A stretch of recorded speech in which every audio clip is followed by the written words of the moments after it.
राधे राधे। जय श्री कृष्णा। आज हम सुनेंगे भाई दूज की कथा।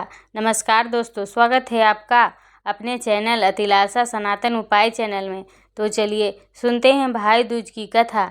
एक बुढ़िया माई थी, उसके 7 बेटे और एक बेटी थी। बेटी की शादी हो चुकी थी। जब भी उसके बेटे की शादी होती, फेरों के समय एक नाग आता और उसके बेटे को डस लेता था। बेटे की वही मृत्यु हो जाती और बहू विधवा। इस तरह उसके 6 बेटे मर गए। 7वें की शादी होनी बाकी थी। इस तरह अपने बेटे को मर जाने के दुख से बुढ़िया माई रो रो के अंधी हो गई थी। भाई दूज आने को हुई तो भाई ने कहा कि मैं बहन से तिलक कराने जाऊंगा। माँ ने कहा ठीक है। उधर जब बहन को पता चला कि उसका भाई आ रहा है तो वो खुशी से पागल होकर पड़ोसन के घर गई और पूछने लगी कि जब बहुत प्यारा भाई घर आए तो क्या बनाना चाहिए। पड़ोसन उसकी खुशी को देखकर जल भुन गई और कहा दिया कि दूध से रसोई लीप, घी में चावल पका। बहन ने ऐसा ही किया। उधर भाई जब बहन के घर जा रहा था तो उसे रास्ते में सांप मिला।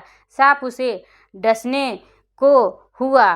भाई बोला तुम मुझे क्यों डस रहे हो? भाई क्यों डस रहे हो? सांप बोला मैं तुम्हारा काल हूँ और मुझे तुमको डसना है। भाई बोला मेरी बहन मेरा इंतजार कर रही है, मैं जब तिलक करा के वापस लौटूंगा तब तुम मुझे डस लेना। सांप ने कहा भला आज तक कोई अपनी मौत के लिए लौट के आया है जो तुम आओगे? भाई ने कहा अगर तुझे यकीन नहीं है तो तू मेरे झोले में बैठ जा।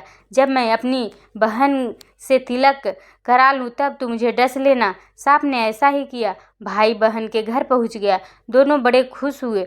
भाई बोला बहन जल्दी से खाना दे, बड़ी भूख लगी है। बहन क्या करे, न तो दूध की रसोई सूखे न ही घी में चावल पके। भाई ने पूछा बहन इतनी देर क्यों लग रही है, तू क्या पका रही है?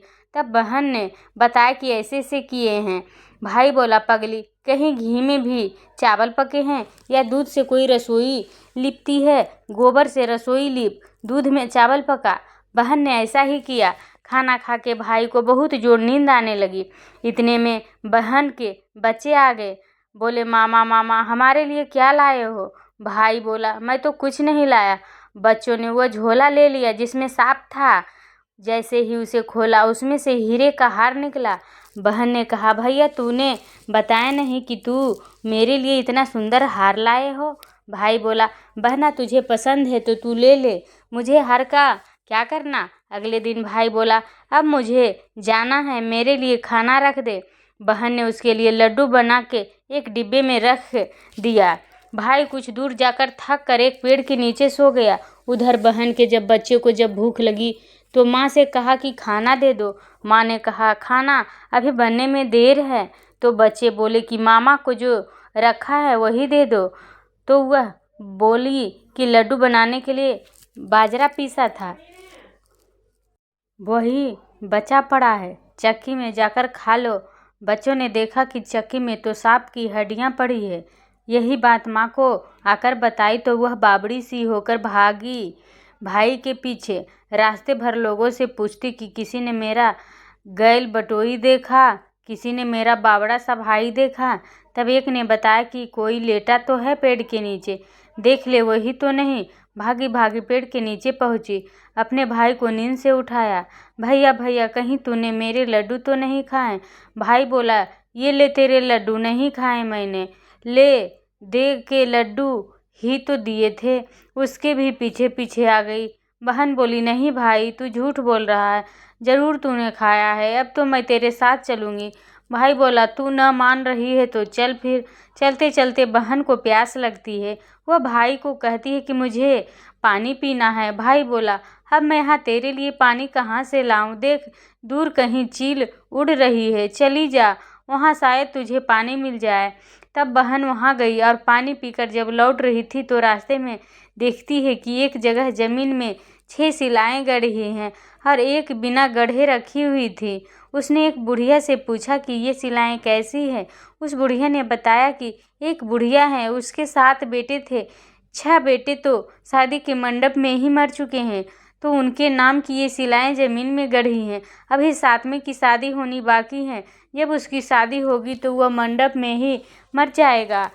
तब यह 7वीं शिला भी जमीन में गड़ जाएगी। यह सुनकर बहन समझ गई कि ये शिलाएं किसी और की नहीं बल्कि उसके भाई के नाम की है।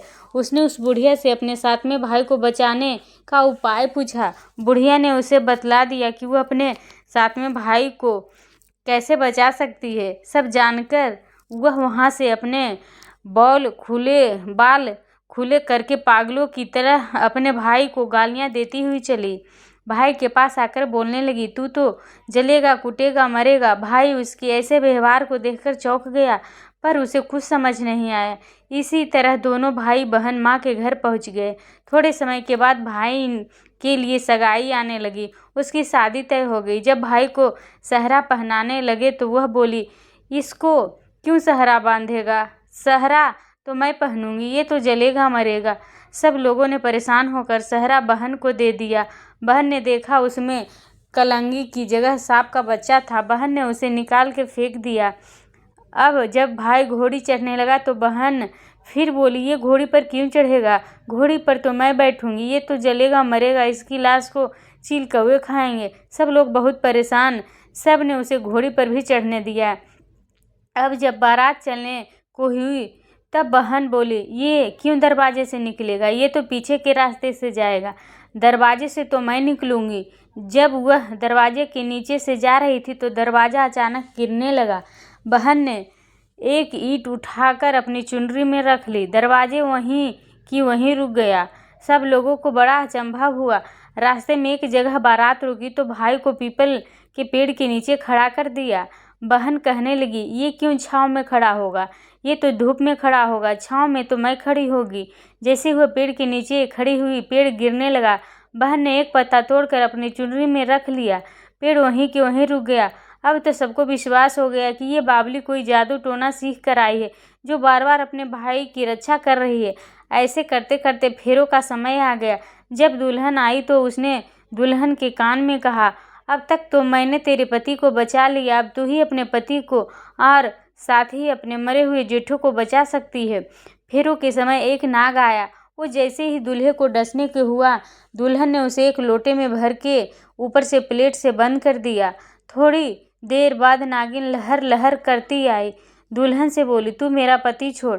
दुल्हन बोली, पहले तू मेरा पति छोड़। नागिन ने कहा, ठीक है, मैंने तेरा पति छोड़ा। दुल्हन, ऐसे नहीं, पहले 3 बार बोल। नागिन ने 3 बार बोला। फिर बोली कि अब मेरे पति को छोड़। दुल्हन बोली, एक मेरे पति से क्या होगा? हंसने बोलने के लिए जेठ भी तो होने चाहिए, एक जेठ भी छोड़। नागिन ने जेठ के भी प्राण दिए। फिर दुल्हन ने कहा, एक जेठ से लड़ाई हो गई तो एक और जेठ, वो विदेश चला गया तो तीसरा जेठ भी छोड़। इस तरह एक एक करके दुल्हन ने 6 जेठ जीवित करा लिए। उधर रो रो के बुढ़िया का बुरा हाल था कि अब तो मेरा 7वां बेटा भी बाकी बेटों की तरह मर जाएगा। गांव वालों ने उसे बताया कि उसके 7 बेटा और बहुएं आ रही हैं। तो बुढ़िया बोली, अगर यह बात सच हो तो मेरी आंखों की रोशनी वापस आ जाए और मेरे सीने से दूध की धार बहने लगे। ऐसा ही हुआ। अपने सारे बहू बेटों को देखकर वह बहुत खुश हुई। बोली, यह तो सब मेरी बावली का किया है, कहाँ है मेरी बेटी? सब बहन को ढूंढने लगे तो देखा तो वह भूसे की कोठरी में सो रही थी। जब उसे पता चला कि उसका भाई सही सलामत है तो वह अपने घर को चली। उसके पीछे पीछे सारी लक्ष्मी भी जाने लगी। बुढ़िया ने कहा,